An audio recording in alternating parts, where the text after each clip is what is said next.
Hello hi welcome back to my channel. എന്തൊക്കെയുണ്ട് വിശേഷം? എല്ലാവർക്കും സുഖമല്ലേ? ഇന്നൊരു അടിപൊളി ഡോണറ്റ് റെസിപ്പി ആയിട്ടാണ് കേട്ടോ വന്നിരിക്കുന്നത്. ഓവനൊന്നും ഇല്ലാതെ തയ്യാറാക്കുന്ന ഡോണറ്റാണ്. ഇതെങ്ങനെ ചെയ്യാൻ നോക്കാം. ഇതിനു വേണ്ട ഇൻഗ്രീഡിയൻസ് എല്ലാം ഞാൻ ഡിസ്ക്രിപ്ഷനിൽ കൊടുക്കാം കേട്ടോ. ആദ്യം തന്നെ ഞാനിതാ അരക്കപ്പ് പാലൊന്ന് ജസ്റ്റ് ചൂടാക്കി എടുക്കുന്നുണ്ട് കേട്ടോ. ഓവർ ചൂടാക്കുന്നില്ല, ജസ്റ്റ് ഒന്ന് തണുപ്പ് വിടുന്നത് വരെ ചൂടാക്കുന്നുള്ളൂ. ഇനി ഇതൊരു ബൗളിലോട്ട് മാറ്റാം. ഈ ബൗളിലേക്ക് ഞാൻ 1.5 സ്പൂൺ ഈസ്റ്റും ചേർത്ത് കൊടുക്കുന്നുണ്ട്. ഇനി ഇത് കുറച്ച് സമയം വെക്കാം. അതിനുശേഷം ഇതിലോട്ട് ഞാനിതാ ബട്ടർ ആഡ് ചെയ്ത് കൊടുക്കുന്നുണ്ട് കേട്ടോ. ബട്ടറിന് പകരം വേണമെങ്കിൽ സൺഫ്ലവർ ഓയിൽ ചേർത്ത് കൊടുക്കാം കേട്ടോ. ബട്ടറാണ് ഒന്നും കൂടി ഫ്ലേവർ ഉണ്ടാവുക. ഇനി ഇതാ 2 കപ്പ് മൈദ, 2.5 സ്പൂൺ പഞ്ചസാര,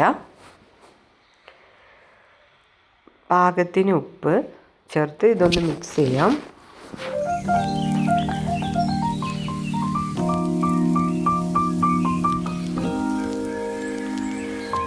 ഇനി ഇതിലേക്ക് 1 സ്പൂണ് വാനില എസൻസും കൂടെ ചേർത്ത് കൊടുക്കാം. ഫ്ലേവറിന് വേണ്ടിയിട്ട് വാനില എസൻസ് ആണ് കേട്ടോ ചേർത്ത് കൊടുക്കുന്നത്. ഇനി ഈ പാല് കുറച്ച് ഒഴിച്ച് ഇത് നന്നായിട്ടൊന്ന് കുഴച്ചെടുക്കാം. മുഴുവനായിട്ട് ഒരുമിച്ച് ഒഴിക്കരുത്, കുറച്ച് ഒഴിച്ച് കുഴച്ചെടുക്കാം കേട്ടോ.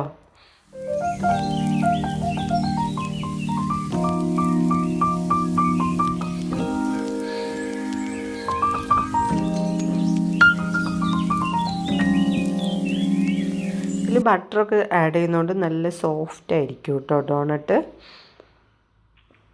അങ്ങനെ ഇതൊക്കെ കുഴച്ച് എടുത്തിട്ടുണ്ട്.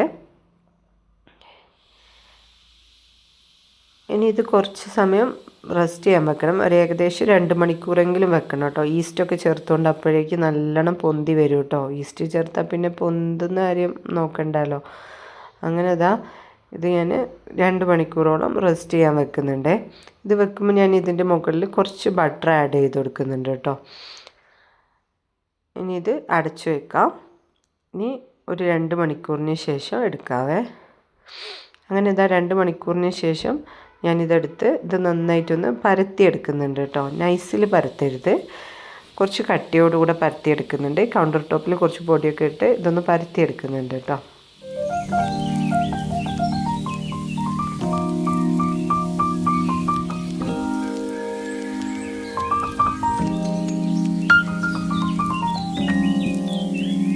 ഇനി ഇത് ഡോണറ്റ് ഷേപ്പിൽ കട്ട് ചെയ്യാൻ വേണ്ടിയിട്ട് ഞാനിതാ ഒരു വലിയ മൂടിയും ഒരു ചെറിയ മൂടി എടുക്കുന്നുണ്ട് കേട്ടോ. ഇത് ഡോണറ്റ് കട്ടർ ഇല്ലാത്തവർക്ക് ഇങ്ങനെ എടുത്താൽ മതിയേ. ഡോണറ്റ് കട്ടർ ഉണ്ടെങ്കിൽ അതെടുക്കാം.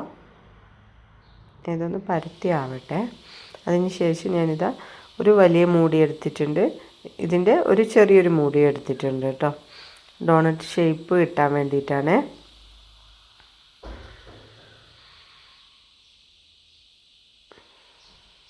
ഈ കുഞ്ഞു മൂടിയും കൊണ്ട് നടുവിൽ കട്ട് ചെയ്ത് കൊടുക്കാം.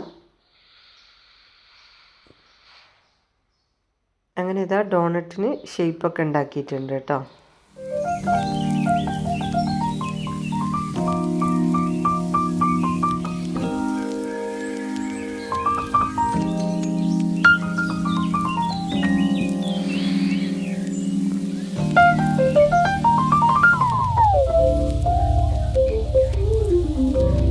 ഇനി ഇത് പരത്തിയതിന് ശേഷം കട്ട് ചെയ്തതിന് ശേഷം കുറച്ച് സമയം റെസ്റ്റ് ചെയ്യാൻ വെക്കണം. ഏകദേശം ഒരു 1/2 മണിക്കൂറോളം വെക്കുന്നത് നല്ലതാണ് കേട്ടോ.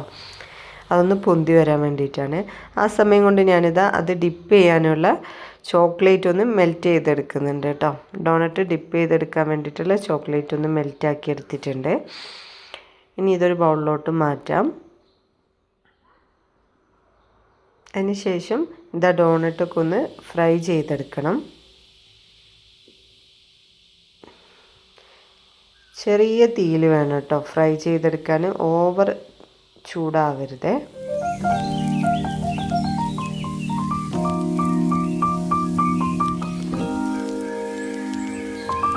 ഞാൻ പാനൊക്കെ ചൂടായതിന് ശേഷം അതിലോട്ട് എണ്ണ ഒഴിച്ചു കൊടുക്കുന്നുണ്ട്.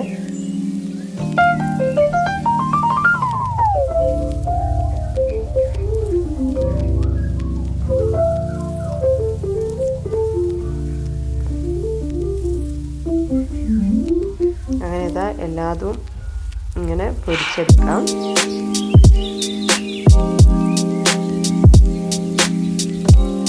അതിനുശേഷം ചോക്ലേറ്റിൽ ഒന്ന് ജസ്റ്റ് ഡിപ്പ് ചെയ്തെടുക്കാം കേട്ടോ. ഇത്രേ ഉള്ളൂ. അടിപൊളിയാണ്. ആർക്കെങ്കിലും അറിയാത്തുണ്ടെങ്കിൽ ഒന്ന് ട്രൈ ചെയ്യാൻ.